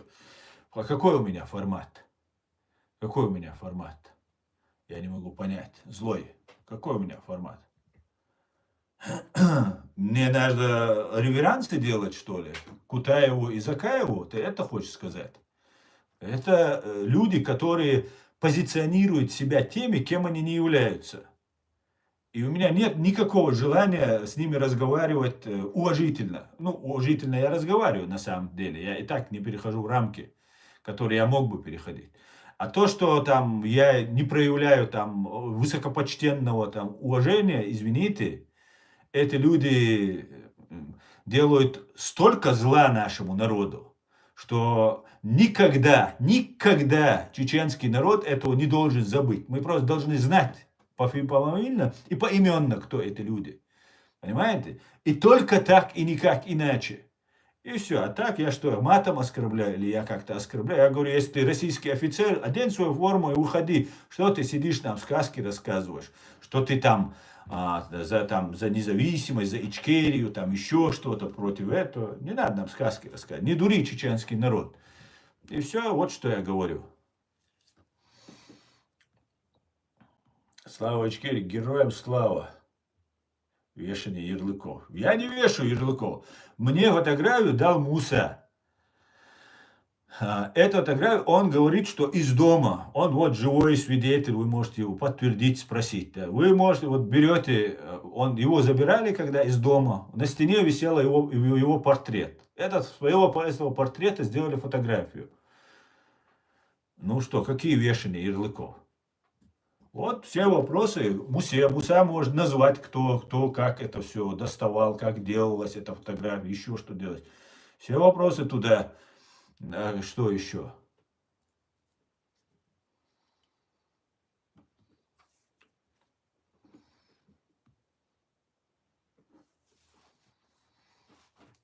И ладно, его оставим, и тебя злой оставим тоже. Кутаев точно не чеченец. Кутаев точно говорил, что он не чеченец. Есть статья, где он говорит, что он там, его предки исходят откуда-то Средней Азии, ну, тюркские он. Когда в Турцию летал, ему, видимо, там на какой-то, для чего-то нужно было сказать это, и он сказал, да.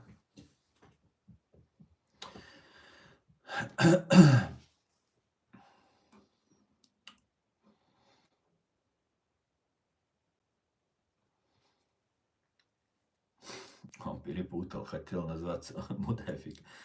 Мунафик, Баванятка, это исламская интерпретация лицемер. Мунафик. Это мудафик тоже подходит, кстати. Так, вот такие вот, друзья, дела. Вот такие вот дела.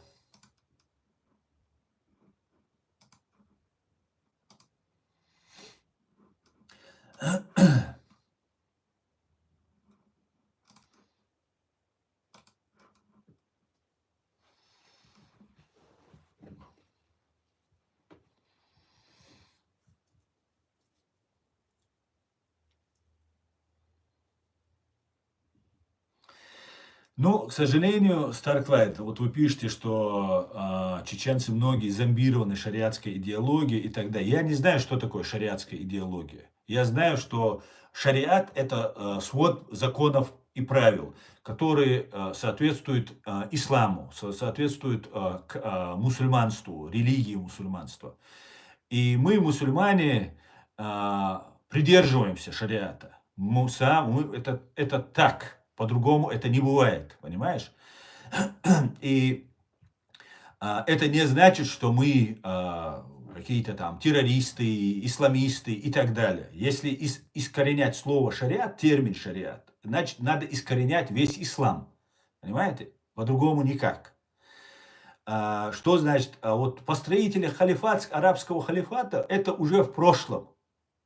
Мы это увидели на событиях в Сирии, когда вот эти события там были. Все, кто туда хотел реально построение халифата, все уехали. Пропаганда была мощная, сопротивления этой пропаганде не было практически никакого. Когда начались события убийства 1200 человек в Израиле, в Палестине, затем развитие дальше этих событий, мы увидели, что ни один чеченец туда не поехал. Ни один. Хотя провокаторы были, которые выезжали, уже там они уже собрались, коня только им надо было там подковы там почистить, и они уже готовы были. Никто не поехал. Ничего не поехал. То, что ты видишь, общаешься зомбированно, ты говоришь, ты общаешься с троллятиной. Огромным количеством троллятины. И эта троллятина, она не ингушская, не дагестанская, она именно по чеченцам работает. Чеченская троллятина, которые работают, сидят и рассказывают днем и ночью, как зомбировать людей, обманывают и так далее, и так далее. Да, и кто-то попадается в эти удочки, как вот попытка нападения на еврейское посольство в Берлине. Попался человек. Двое с ним были, они быстро уехали в Африку, а этого подкинули. Все, это торпеда, который им должны были пожертвовать.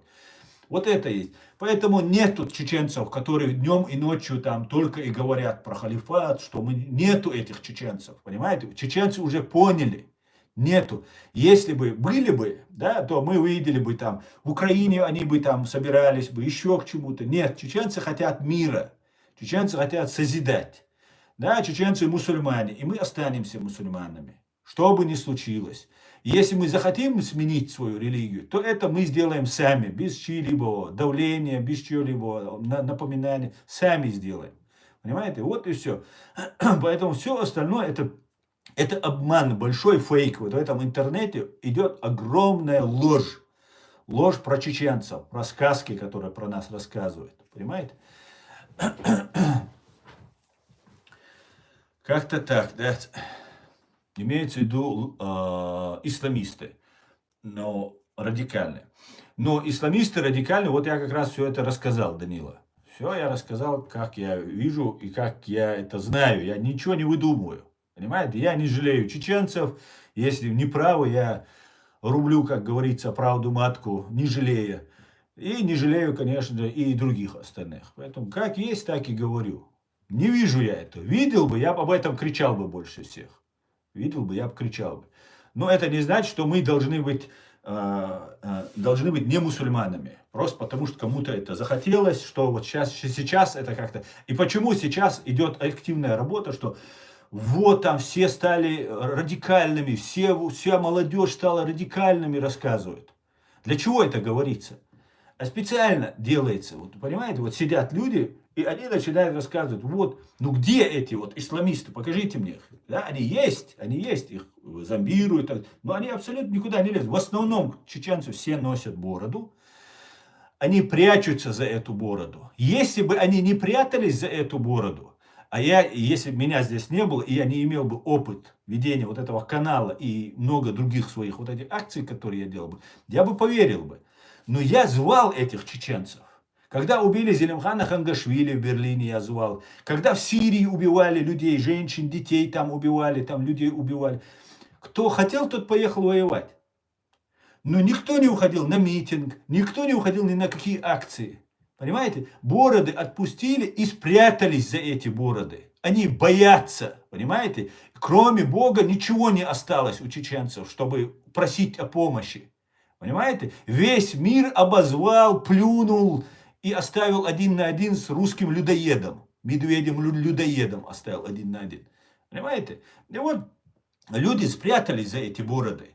И кажется, русская пропаганда говорит, о, исламисты, исламисты. Идет чеченец с бородой. Да, чеченец, если вы его начнете, хоть он и боится, а боится-то он не драки боится, не смерти даже, своей боится. Боится, что родственников будут пытать, что там его убьют, тоже не хочет и так далее. Но если вы его начнете забивать, он, конечно, огрызнется. Огрызнется неистово, понимая, что это уже смерть, что это или тюрьма пожизненная, или еще что-нибудь, или смерть, и будет грызться, как загнанный в угол. Конечно, это будет. А так нету этого, чеченцев, просто нету. Я специально, вот антисемитские вот вбросы делают. Но нету среди чеченцев вот этого повального антисемитизма, который нам здесь навязывается. Просто нету его. Понимаете, я лично проверял. Я чеченец, понимаете? Я самый настоящий чеченец, который среднестатистический, типичный, как угодно говорите. Но я вырос, мне 50 лет скоро уже. Я вырос среди чеченцев, но я не видел среди чеченцев антисемитизма. Мы живого еврея не видели, многие чеченцы, чтобы испытывать к нему антисемитизм. Наоборот, мне чеченцы говорят, на евреев сейчас говорят, как на нас. Понимаете, мы знаем, что такое русская ложь и русская пропаганда. Поэтому мы сразу говорим, если лгут русские, если русские говорят, значит, сразу можно сказать, хороший человек, если про них плохо говорит. А сейчас вся русская, вот мне здесь заходят и пишут, мы за Россию, а ты предал мусульман, почему ты не за Палестину? Мне русские пишут.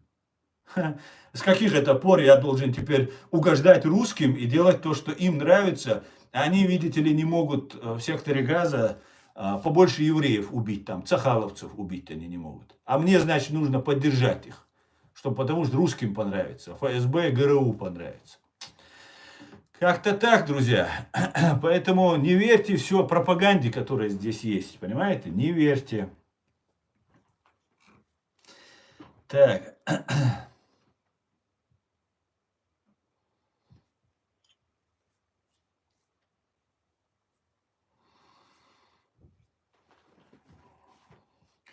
Смотрите, давайте вы не будете нам рассказывать, как нам строить свое государство. Эффективное, неэффективное. Мы не строим. Вот ты мне тут говоришь про 28 стран шариатской формы правления. Наша форма правления демократическое, правовое, суверенное демократическое государство.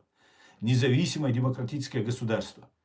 Никакой формы правления я не говорил. Это вы за меня наговариваете. Я, кстати говоря, Старклайд, я тебя считаю, хоть у тебя ирландский ник, я тебя считаю дагестанцем. Я тебя не считаю ирландцем, которым ты хочешь себя показать. Причем ирландцем ты, наверное, или кем ты там себя позиционируешь.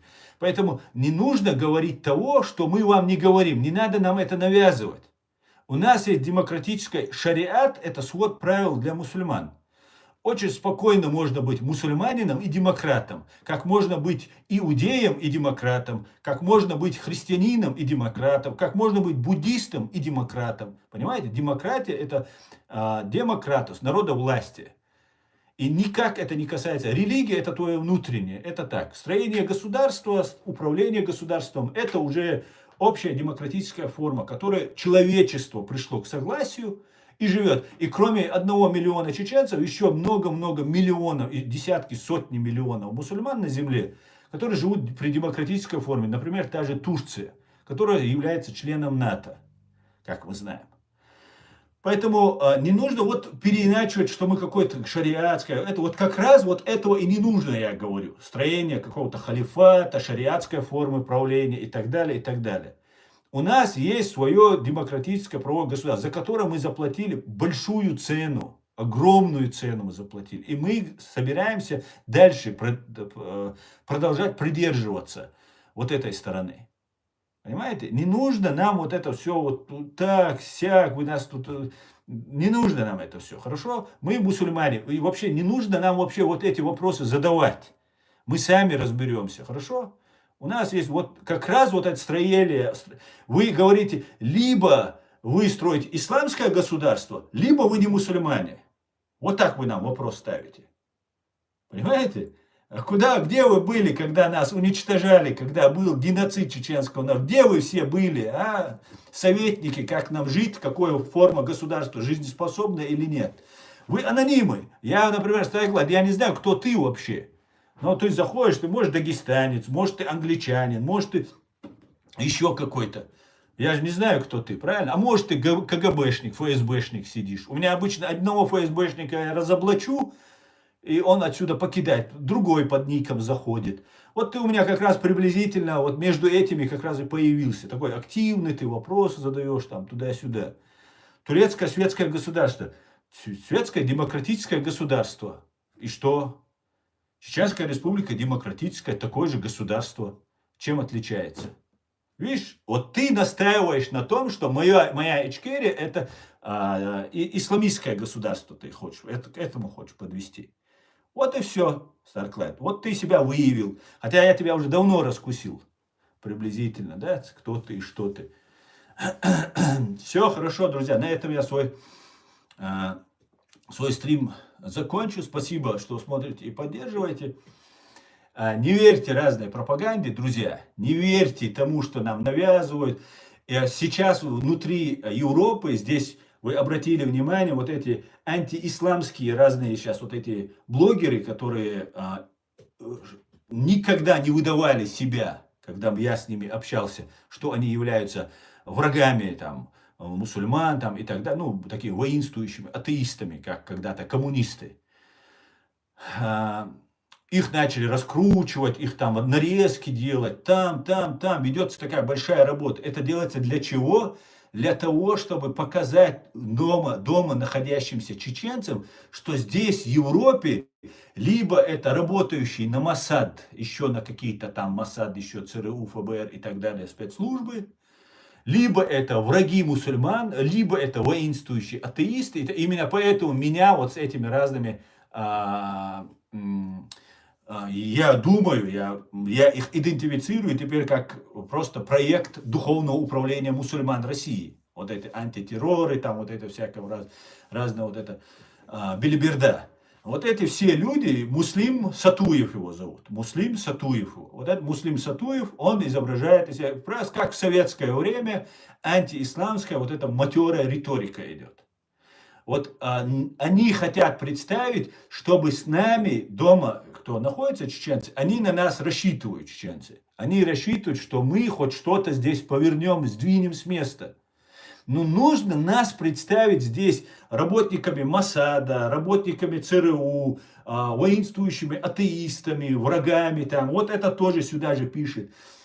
Турция это светское государство. А мы какое государство? Мы демократическо-правовое государство. Понимаешь? Поэтому вот это все идет работа против нас. Просто они хотят нас вести по своему вот этому, по своей колее нас хотят. И заткнуть, чтобы с нами не считались. Маргинализировать нас, представить нас какими-то неуважаемыми, ненадежными. Понимаете? Почему они говорят, что я, например, еврей? Горский еврей там и так далее. Один там пишет комментарий, они в группах там распространяют. Да, у него папа очень хороший, я знал, я жил с ним по соседству. Такой хороший, хоть и еврей, но такая хорошая семья у них, он всем помогал. Вот как преподносит. Не просто он еврей. И вот таким вот образом закладывается, что я еврей. Про Дудаева то же самое говорили, про других говорят. Почему это говорят? Я ничего против евреев не имею. Наоборот, это самая такая пострадавшая, я считаю, после чеченцев нация на земле. И нам сам Бог велел быть вместе, потому что нам есть о чем у этого мира опасаться и оберегаться от этого мира. Да? Для чего это делается? Для того, чтобы нейтрализовать то, что я говорю. Понимаете? Если я поддерживаю Израиль и евреев, потому что они правы, то нужно сказать, что я поддерживаю их не потому, что они правы, потому что чеченцы, а я уже переубедил многих чеченцев, если честно, да, и эта волна уже сбита, которую они так накручивали среди чеченцев, то им лучше это сделать, представить это так, что я это говорю не потому, что они правы, а потому что я сам еврей. В таком случае это, тогда это получается, что тогда можно против евреев быть, потому что они не правы. А Аслан не потому, что они правы, а потому что он сам такой. Понимаете? А я нашхо. И здесь в Гамбурге огромное количество, почти все проживают с Катарюрта из Ачхой-Мартана. И все знают, что я Арцуев, моя фамилия Арцуев, Орца. Это древнее чеченское слово, древнейшее. Гора обозначает, холм означает. Орцуэл, поднимись на холм и там призови там на помощь, там, или позови помощи, или крикни о чем-то. Орцуэл выражение. Это самое-самое древнее чеченское слово. И это моя фамилия. И все в Катарюрте знают, кто мы такие. Что я Нашхо Тейпан, что моя мама Эхки. И у меня в роду не было никого, кроме этого. Вот так вот преподносят. Почему это делается? Чтобы дискредитировать то, что я говорю. Чтобы нас настроить против евреев. А нам не надо против евреев. Будут они неправы, я первый буду об этом говорить. А сейчас, когда они правы, мы не можем просто, если мы себя считаем чеченцами, справедливыми, там, объективными, честными, мы должны посмотреть. Это люди, которые пострадали так же, как мы. Понимаете? Почти так же, на мое мнение. Бжезинский говорит, мы на 3-м месте, а я говорю, я считаю, мы на 1-м месте, потому как пострадали. До сих пор страдаем. Евреи, цыгане уже не так страдают. Мы продолжаем до сих пор находиться в руках фашистской России, этого людоеда. Поэтому держитесь, не дайте себя валиде, что 250, что абсолютно сармат. Да, маду, но валиду это рдацва, кидал мула. Спасибо, что смотрите и поддержите. Не дайте себя обмануть. Смотрите реалити и слушайте Аслана Арцуева, чеченца по национальности, который вам никогда не соврет. Шедек ичкерих, ирду нохчик ам дин ду. Слава Украине. God bless the United States of America. Ам Израиль хай. Адикёль машоль. До завтра, друзья. Адикёль машоль.